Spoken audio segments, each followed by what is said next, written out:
Gawin mo ito bukas para sa almusal ng iyong anak. Simpleng ulam pero siguradong magugustuhan nila. Maghihiwa lang muna tayo dito ng sibuyas. Ayan, hiwain lang natin ito ng maliliit.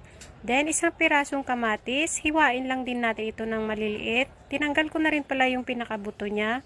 Maghihiwa din tayo dito ng konting spring onion para mas mabango at mas malasa. Ayan, iset aside muna natin. Dito naman sa isang mangkok, magkakrak lang tayo dito ng 3 pirasong itlog. Ibibit lang natin ito. Then, maglalagay lang tayo dito ng konting paminta at konting seasoning. Pwede naman kayong maglagay dito ng asin, tansyahin nyo na lang ayon sa inyong panlasa. Kapag nahalo na natin, ilagay na natin dito yung ating sibuyas, yung ating kamatis, at yung ating spring onion. Halu-haluin lang natin ito ulit. Then, iseset aside lang muna natin. Isunod naman natin yung ating isang pirasong talong. Hihiwain lang natin ito ng padiagonal. Nipisan lang natin yung hiwa. At hihiwain lang natin ito ulit ng maliliit. Yung ganito pa strips lang. Kung marami naman kayo sa pamilya ninyo, doblehin na lang ninyo yung ating mga ingredients. Ayan, nahiwa ko na ito lahat.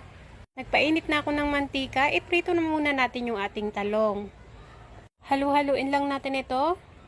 At kapag ganito na yung itsura niya, ibig sabihin ay luto na ito. Nilipat ko pala ito sa mas maliit na kawali para mas maganda yung pagkakaluto niya. Medyo makapal siyang tingnan. Ayan, nilagay na natin yung ating egg mixture. Takpan lang natin ito at lulutuin lang natin ito ng 10 minuto sa pinakamahinang apoy.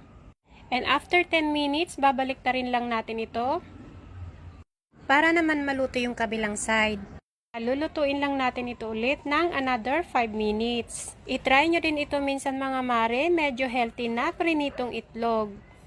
Siyempre, mas masarap talaga ang ulam pag may nakakain ka pa ring gulay. Ayan, after 5 minutes, luto na siya. Ito na yung finished product natin. Kahit wala kayong sausawan dito mga mara, ay okay na yung kanyang lasa. Pero syempre, pag mga bata, mahilig talaga sila sa ketchup na sausawan. Pwedeng-pwede rin nila itong pangbaon sa school.